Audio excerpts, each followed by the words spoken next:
తాకట్లో ఉన్న బంగారాన్ని విడిపించి ఆ రోజున మార్కెట్ ధర కట్టి మిగిలిన డబ్బును మీకు అందిస్తుంది కొమ్మూరి గోల్డ్.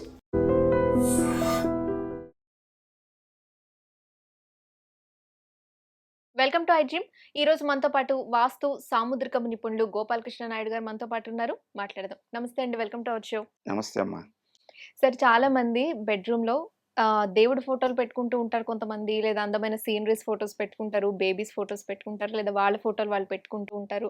అసలు ఏ ఫోటోలు పెట్టుకోవడం వల్ల ఇంట్లో కష్టాలు కలుగుతాయి, అలాగే ఏ ఫోటోలు పెట్టుకోవడం వల్ల మంచి జరుగుతుంది చెప్తారా? ఇది మనం ఇల్లు అన్నప్పుడు ప్రధానంగా ఒక సామాన్య మధ్యతరగతి కుటుంబం, ఒక 2 బెడ్రూములు లేదా 3 బెడ్రూములు, ఒక వంటగది, ఒక హాలు, ఒక పూజ గది, ఒక స్టడీ రూమ్ ఉంటే ఉండొచ్చు, ఇలా ఉంటాయి బాత్రూమ్స్. ఇవన్నీ వీటన్నిటిలోనూ ప్రధానమైనటువంటిది బెడ్రూమ్. బెడ్రూమ్.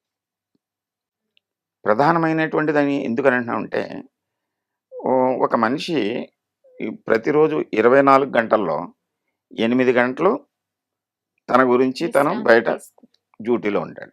ఆ డ్యూటీకి వెళ్ళి రావటానికో, లేకపోతే చేలోకి వెళ్ళి రావటానికో, లేకపోతే పనులు చేసి రావటానికో, ఆ వ్యాపారానికి వెళ్ళి రావటానికో ప్రిపరేషన్ 2 గంటలు, తర్వాత 2 గంటలు, అంటే 12 గంటలు అయిపోయింది.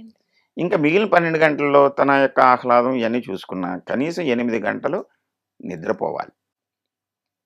ఎందుకు పోవాలంటే మనం రీఛార్జ్ అవ్వాలి, ప్రశాంతత కావాలి, ఆరోగ్యం కావాలి. ఈ అన్నిటికీ కేంద్రం బెడ్రూమ్.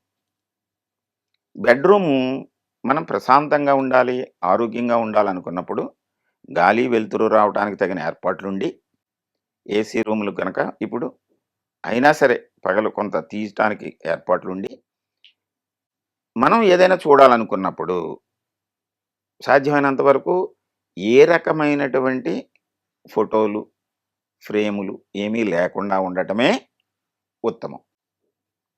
అంటే రంగులు, గజిబిజి రంగులు కాకుండా ప్రశాంతత కావాలి మనకి. అంటే కొన్ని న్యాచురల్ కలర్స్ ఉంటాయి, లైట్గా ఉండేటువంటి లేత రంగులు అంటాము.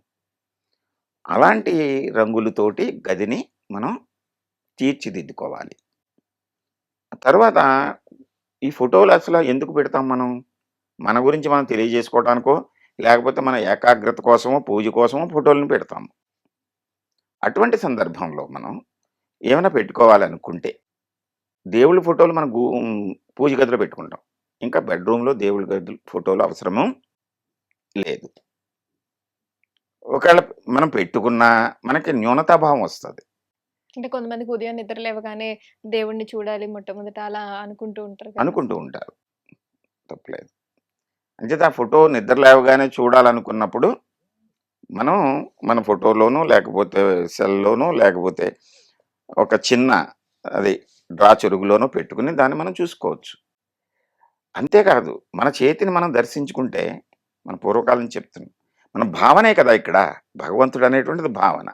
మన చేతిని మనం చూసుకుని ఆ చేతిలోనే భగవంతుడు ఉన్నాడని మనం భావన చేసుకుని ప్రేయర్ చేసుకుంటే, అంటే ఇక్కడ ఎందుకు అంటున్నానంటే ఫోటోలు పెట్టేసరికి మనం బెడ్రూమ్లో మనం నచ్చినట్టు ఉంటాము. రకరకాల వయసు వాళ్ళు ఉంటారు. అది మనం ఆ నచ్చినట్టు ఉండేటువంటి విధానము మనం భగవంతుని ఎదురుగుగా పెట్టుకున్నప్పుడు ఒక న్యూనతాభావం వస్తుంది.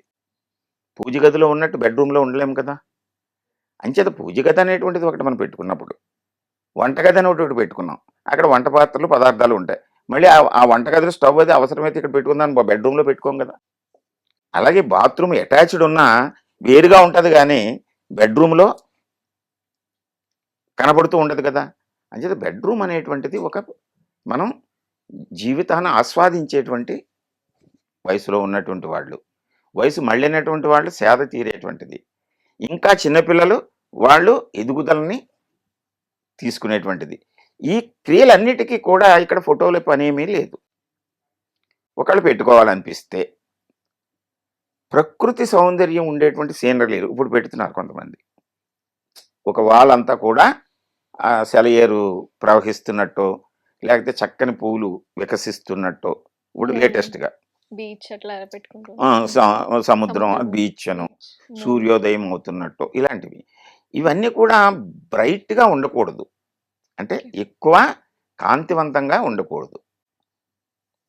మనకి సేద తీరటానికి, ఈ కళ్ళు నిద్ర రావటానికి, మనస్సు అలజడి లేకుండా ఉండటానికి బెడ్రూమ్ని mild colours, light colours, pleasant colours, ఒకవేళ సీనరీ పెట్టుకుంటే ప్లెజెంట్గా ఉండేటువంటిది ఏదో ఒకటి పెట్టుకోవచ్చు.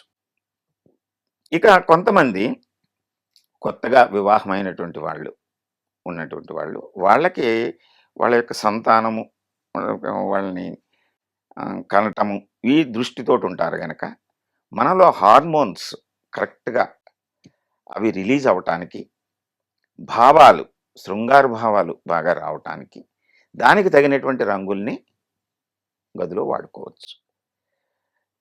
అలాగే ఆ భావన కొంతమందికి బిడ్డలు పుడుతున్నప్పుడు వాళ్ళు చక్కగా ఇలా ఉండాలి, ఆరోగ్యంగా ఉండాలి, అమ్మాయి కావాలని, అబ్బాయి కావాలని కోరికలు ఉంటాయి. అటువంటి వాళ్ళు చక్కని బేబీస్ ఫొటోస్ పెట్టుకుని దృష్టిని అటువైపు పెట్టుకోవచ్చు. అంతవరకే. అంటే ఆ వయసుని బట్టి అదే బాగా ఓల్డ్ ఏజ్లో ఉన్నారు, రిటైర్మెంట్ అయినా బెడ్రూమ్లో ఉండాలి కదా జీవితం చివరి వరకు. అంచేత అటువంటి వయసులో ఉన్నటువంటి వాళ్ళు ప్రశాంతత కోసం చక్కని సీనరీ లొకేషన్లో ఉండేటువంటి కొన్ని చిత్రపటాలు పెట్టుకోవచ్చు. నా అనుభవము, నా సలహా ఏమిటంటే బెడ్రూమ్లో ఏ రకమైనటువంటి గందరగోళం లేనటువంటి ఫోటోలు, అవి ఎక్కువ పాస్ట్ కలర్స్ ఉండేటువంటివి అలాంటివి ఏమీ పెట్టుకోకుండా, వ్యతిరేక భావాలు ఉండేటువంటివి అసలు పెట్టుకోకూడదు. వ్యతిరేక భావాలు అంటే కొంతమంది పులులు, జంతువులు ఇలా అటాక్ చేస్తున్నట్టు ఇలాంటివి రకరకాలు పెట్టుకుంటారు. అటువంటివి లేకుండా హాయిగా ప్రశాంతంగా నిద్రించడానికి అవకాశం ఉండేటువంటి రంగుల్ని వీలైతే పెట్టుకోవాలనుకుంటే అటువంటి సీనరీస్ని పెట్టుకోవాలి తప్ప ఎక్కువ ఫాస్ట్ కలర్స్ని, డిజైన్స్ని వాడకూడదు. Okay sir. దేవుని పటాలు పెట్టుకోకూడదు, అలాగే ఏ వయసు వారు ఏ విధంగా పెట్టుకోవాలనేది మా ప్రేక్షకులకి మంచిగా క్లారిఫై చేశారు. థ్యాంక్ యూ సో మచ్ అండి. And for more videos, Please subscribe to iDream. Please subscribe to iDream. Please subscribe iDream. And please subscribe to iDream. For more videos, subscribe to iDream. please like, share and subscribe to the channel. Congratulations, iDream. Subscribe to iDream. Subscribe to iDream. So subscribe to iDream Media. iDream team అందరికి huge congratulations. Please subscribe iDream Media. Please subscribe to iDream. Subscribe iDream. Please subscribe to iDream. iDream అంటే నా కళల ఛానల్ను subscribe చేసుకున్నారు, నోరు తిరుగుతలేదు, మీరైతే గంట గుర్తు కొట్టండి. For more such videos, please subscribe to iDream. Subscribe to iDream. Please subscribe to iDream. Please subscribe iDream Media. Please do subscribe to iDream. Please subscribe to iDream Media. For best entertainment and information, please subscribe iDream. And don't forget to subscribe to iDream.